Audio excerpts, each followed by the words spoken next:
Welcome to the DKMS registration training video. You're doing an amazing thing by holding this registration event. It's an opportunity to raise awareness and encourage people to register as potential blood stem cell donors who can give people with blood cancers and disorders a second chance at life. There's a lot of places that can be used as registration events, and this includes religious centres, sports events, family gatherings, school fairs, and workplaces. For smaller registration events, it's important to remember that the event should not be widely promoted on social media or any other public forum. This is to make sure that the organisers and volunteers are able to manage the demand for registrations. Ahead of the event, you should have completed and returned the event request form to your donor recruitment contact. If you haven't already done so, please contact the team to request this, as they will need to know this information before the event can receive approval to go ahead and registration materials can be sent out to you. DKMS will provide you with all the registration materials you need to cater for your event.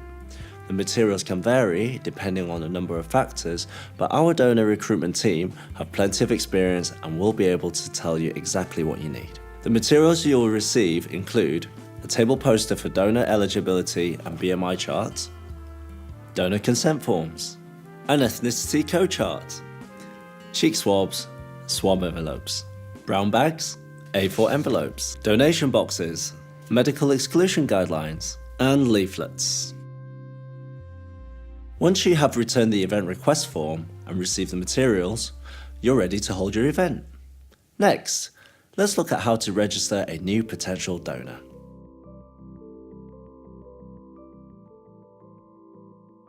It's the day of your event. You should ask your organisers and volunteers to arrive at the venue 30 minutes to an hour before the event starts, so you have time to familiarise yourself with the setup and registration process. One of the first things to do when you arrive is to set up your 3 stations. These are the information and water desk, the registration area, the final check desk and fundraising activity stall. You should also check that the venue you're using has an additional private room available in case anyone wants to speak to a volunteer or organiser in private. So, station number 1, the information and water desk. These are the items you'll need at this station: plastic cups and water, information and leaflets, and a volunteer. Anyone interested in registering must first have a cup of water to rinse out their mouth before completing their cheek swabs, especially if they have eaten or drunk anything in the last hour. Make sure the volunteer at this station knows this and has a thorough understanding of the registration process in case of any questions. Remember, you should not register someone who is clearly under the influence of alcohol or drugs. The next station setup is the registration area. This is the most important station as it's where donors complete their consent forms and do their cheek swabs. It takes about 8 to 10 minutes per person to register and is split into 3 steps. Step 1, check eligibility. You must ensure that anyone interested in registering is eligible to become a potential donor. They must be between 17 and 55. They must not be registered with any other stem cell organisation, for example, Anthony Nolan, the British Bone Marrow Registry, or the Welsh Bone Marrow Registry. They mustn't have any current or previous medical conditions. These will be listed on the table poster. For any medical queries not listed, please refer to the medical exclusion guidelines. If the medical condition is not on the table poster or in the medical exclusion guidelines, please write the condition and, if applicable, year of condition in the office use only box at the top of the consent form.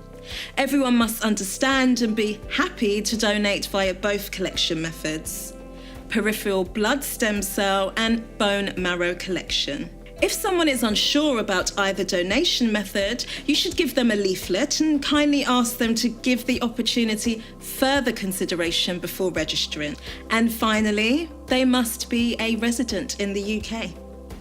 Inform the potential donor that they will stay on the registry until they are 61 years old and can be requested as a potential matching donor for a patient at any point. Step 2, personal data collection.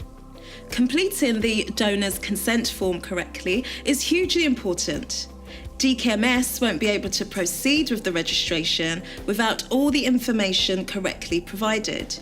Incorrect information can cost valuable time and funds. Please make sure that you obtain the following information from the donor: contact name, date of birth, height and weight. You can refer to the BMI chart if the donor is not sure of eligibility. Personal contact information, postal address, phone number and email address, ethnicity using the code sheet provided, and their GP practice if known. The new potential donor must then sign and date the consent form. Finally, you need to complete the drive code on the form provided by your donor recruitment contact. Step 3, cheek swab collection. With the consent form signed, you can now ask the person to complete the 3 cheek swabs. They should rub and rotate the swab on the inside of their cheeks for 60 seconds. This needs to be repeated with the 2nd and 3rd swab. If a swab is dropped or touches something else, then it will become contaminated. Discard it and ask the donor to complete a new swab instead. With all of the swabs completed, you must wait 2 minutes for them to dry and then place them into an envelope and seal securely. Once sealed, peel off one of the barcodes from the top of the consent form and affix it to the swab envelope. And that's it. You can now ask the potential donor to go over to the 3rd station for final checks. Over at the 3rd and final station, the volunteer must check all information has been completed on the consent forms.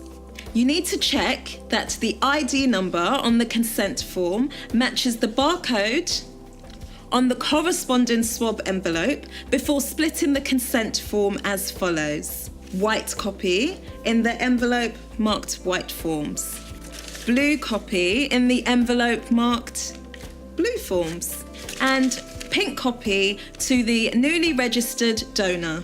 Make sure the drive code is clearly printed on the outside of the A4 envelopes. You should then put the completed swab envelopes into brown bags in batches of 50. Always write the drive code and number of swab envelopes on the outside of the brown bag.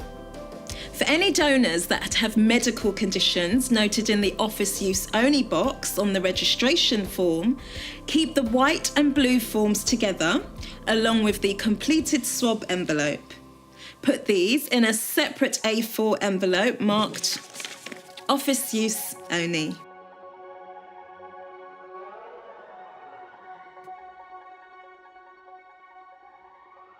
As well as registering potential donors, registration events can be a great opportunity to give people a chance to donate money. DKMS is a charity and does not receive any government or NHS funding. So to help us cover the registration costs, you might wish to set up a fundraising activity, like a cake sale or a raffle. If you're feeling adventurous, you could organize a sponsored fundraising activity such as a skydive or a bungee jump at a later date.